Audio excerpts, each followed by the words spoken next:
This is Josh from JML Audio of St. Louis. We wanted to show you how our face shields are constructed and actually how to use them. They're made out of three key ingredients. The first is PETG, which is the material which is clear on the shield itself, which is actually laser or stamp cut out. Then from there we have the headband strap itself, which is ABS plastic, along with this, which is an automotive grade plastic. Lastly, the rear band right here is basically a larger rubber band.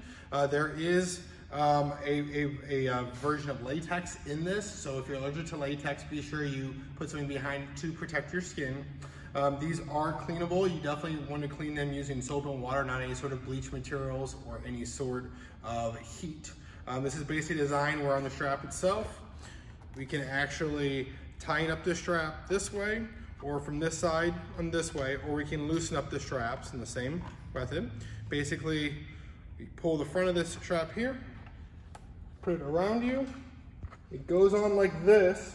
There is enough space in the front of the shield to actually allow a traditional mask as well as glasses or any sort of other optics you have. So if you have any other questions, feel free to give us a call. Our direct number during this is 314-324-5502. Thanks so much.